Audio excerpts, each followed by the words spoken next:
Salut à tous, on continue avec Astérix. On s'était arrêté ici et petit commentaire, je viens de vérifier. Donc c'est bien un archet, d'accord? Archet, c'est plutôt le son est, c'est pas trop le son est, d'accord? Est, un archet. Archet, si jamais, ça s'écrit A-R-C-H-E-T. Mais le T ne se prononce pas, on dit pas un archette, on dit un archet, d'accord?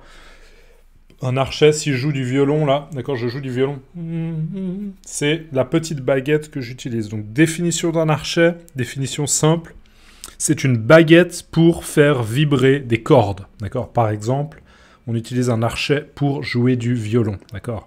La baguette pour faire vibrer les cordes du violon.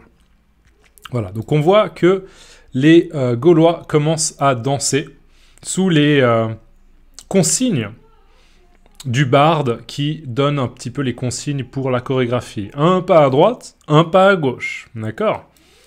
Ensuite, on a l'étape suivante de cette espèce de chorégraphie. On va mettre 240. J'espère que ça va rentrer. Ouais, ça va, c'est pas mal. Donc là, le barde continue et il dit, donc assurance Tourix, il dit, les uns avancent, les autres reculent, d'accord. Alors les uns, je vais pas dire les uns. Si je dis les uns, ça sonne un peu bizarre. Les uns, là je fais la liaison. C'est typiquement une liaison entre le S là et le U. Les uns, le son 1, les uns. C'est une liaison pardon, qui est importante. Okay, les uns avancent, les autres reculent. Ce serait vraiment étrange de dire les uns avancent, les autres reculent. D'accord. Des fois, il y a des liaisons qui sont un peu superflues, ou en tout cas pas superflues, mais qui sont pas nécessaires, d'accord. Mais celles-ci, typiquement, c'est des liaisons qui sont importantes. Je pense que si vous dites « les uns avancent », probablement la personne ne va pas comprendre, d'accord. C'est juste des commentaires que je vous fais pour essayer d'enrichir un peu votre français, d'accord. Donc, les uns avancent, les autres reculent. Ça veut dire quoi? Ça veut dire que là, visiblement, il y a un des deux groupes, peut-être que c'est ce groupe à gauche, peut-être que c'est ce groupe à droite, mais il y a un des groupes qui avance. Donc si c'est eux qui avancent, ça veut dire qu'ils vont ici, donc pour moi, de gauche à droite. D'accord? Ils vont de ce côté à ce côté. Donc ils avancent. Ok? Ils avancent. Et les autres, c'est-à-dire l'autre groupe, eux, ils reculent. Ça veut dire qu'ils vont en arrière. D'accord? Reculer. Là, j'avance vers la caméra. Et là, je recule. Reculer. D'accord, reculer, c'est aller en arrière. Donc, les uns avancent, les autres reculent. D'accord. Donc, c'est vraiment un petit peu dans le même registre qu'une chorégraphie. À droite, à gauche, les uns avancent, les autres reculent. D'accord, on continue la danse. Voilà des notes de musique. Parce que, bien sûr, le barde joue cette espèce de violon à l'aide de son archet. Ok. Ensuite, on a... Hop, voilà, et là, il y a tout qui rentre, c'est parfait. On a ensuite un angle légèrement différent. Et là, il y a la consigne suivante pour la danse qui dit « Saluez-vous, donnez-vous la main ». Alors, saluez-vous, saluez-vous, ça veut dire qu'on se salue, on dit « Bonjour », d'accord, saluez-vous. Et donnez-vous la main. Donner la main, c'est un petit peu l'idée de se serrer la main, d'accord. Très souvent, quand on salue une personne, on peut lui serrer la main, d'accord? On lui donne la main et on serre la main, d'accord? Donne la main, serrer la main, serrer la main. C'est vrai que depuis la pandémie de Covid, c'est quelque chose qui, ça c'est une bonne expression, qui tend à disparaître. Qui tend à disparaître, ça veut dire que ça a tendance à disparaître. Ça veut dire que c'est presque en train de disparaître. Non, disparaître, j'exagère, ok? C'est-à-dire que je vois plein de gens qui se saluent en se serrant la main. Mais c'est vrai que je pense que actuellement, depuis la pandémie de Covid, je pense que les gens se serrent moins la main. D'accord ? Voilà. Typiquement, dans un contexte un peu professionnel, je pense que les gens se serrent un peu moins la main. Mais voilà, vous pouvez me donner votre avis. Donnez-moi votre avis dans les commentaires. Est-ce que vous avez l'impression que depuis le Covid, les gens se serrent moins la main, se donnent moins la main pour serrer la main des gens, pour se saluer? Voilà. Donnez-moi votre avis. Donc, saluez-vous, donnez-vous la main et serrez la main. Et ensuite, la consigne suivante, c'est « tirez-vous les moustaches ». D'accord? Donc là, la consigne suivante du barde, c'est « il faut se tirer les moustaches ». Et on voit que tous les Gaulois, regardez, hein, Astérix, tous les Gaulois, ils ont des grosses moustaches, d'accord? Ils ont des, on pourrait dire des moustaches touffues. Touffues, ça veut dire qu'il y a beaucoup de poils. C'est des moustaches qui sont épaisses, d'accord? Elles sont touffues, elles sont épaisses. Ok? Il y a beaucoup de poils. Donc, tirez-vous les moustaches. Tirez-vous la moustache, ça veut dire qu'on va tirer dessus. D'ailleurs, si on tire sur une moustache fort, ça fait mal. Si on tire les cheveux, ça peut faire mal aussi. D'accord? Tirez-vous les moustaches. Et là, en fait, on a l'espion qui dit « Tirez-vous les moustaches ?» D'accord? Et on comprend, nous, probablement, je pense que vous comprenez que sa réaction, c'est zut, d'accord, pour le dire de manière politiquement correcte, parce que je suis sur YouTube, donc si j'utilise le mot M-E-R-D-E, d'accord, peut-être que YouTube va me dire ah, vous utilisez des vilains mots, des mots vilains, d'accord, des vilains mots dans vos vidéos. Alors on va retirer la monétisation. Jusqu'à présent, ça va, j'ai pas eu de problème. Mais je peux dire à la place zut. D'accord, donc là, peut-être qu'il se dit « Zut, moi, j'ai une fausse moustache. » D'accord, c'est pas une vraie moustache, c'est une fausse moustache.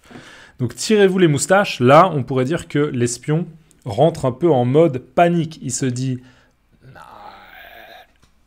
Merde. » Ok, il se dit « Zut, je suis dans la M. » D'accord, pour pas répéter ce mot, je peux dire « Je suis dans la M. » Vous comprenez bien que c'est M-E-R-D-E. D'accord, je suis dans la M. Ça, c'est une manière de l'atténuer un petit peu. Atténuer. D'accord? Atténuer le côté vulgaire de ce mot. Je suis dans la M. Ouais, je suis un peu dans la M. Le dites pas à votre patron ou votre patronne, d'accord? Attention. Mais ça peut être une manière de diminuer un petit peu le mot. Ouais, je suis un peu dans la M. D'accord? Si vous voulez pas parler à votre patronne ou votre patron, vous pouvez dire « Je suis dans une situation très problématique. » Je suis dans une situation très problématique. Okay? Il est dans une situation très problématique. Et là, on voit exactement ce qu'il appréhendait. D'accord? Appréhender. Appréhender, c'est avoir peur de quelque chose. J'appréhende parce que je dois aller sur scène et jouer dans une pièce de théâtre. J'appréhende, d'accord? Et là, bien sûr, il appréhendait, il avait peur que les gens découvrent que sa moustache est une fausse, d'accord? Et on voit exactement ce qui se passe. C'est qu'Astérix a tiré ça. Ouh, je vois mon ordi qui commence à bugger. J'espère que ça va. Astérix a tiré sa moustache et la moustache reste dans la main d'Astérix, d'accord? Ce qui montre bien que ce n'est pas une vraie moustache, d'accord? On voit qu'il a perdu toute la moustache d'un coup. Et on voit l'expression de surprise d'Astérix qui fait « D'accord? Alors que la musique continue et la chorégraphie également continue. On passe à la page suivante et on a un peu la réaction d'Astérix qui dit « Quel est ce prodige ?» D'accord? Quel est ce prodige? Alors, le mot prodige, il a plusieurs sens. Dans un autre sens, un prodige, ça pourrait être, par exemple, une personne qui est très, très douée dans quelque chose. D'accord? Par exemple, quand il était petit, Magnus Carlsen, si vous connaissez un peu les échecs, ok, Magnus Carlsen, je crois, assez tôt, très jeune, il a été considéré comme un prodige des échecs, parce que très tôt, il jouait très bien à un niveau très élevé, d'accord, un prodige. Mais là, quel est ce prodige? C'est plus une expression pour dire comment c'est possible, d'accord? Ce qui s'est passé là est surnaturel, c'est extrêmement surprenant, c'est très étrange, d'accord? C'est surréel, c'est magique. Donc il y a une grande surprise là-dedans, donc c'est quel est ce prodige, d'accord?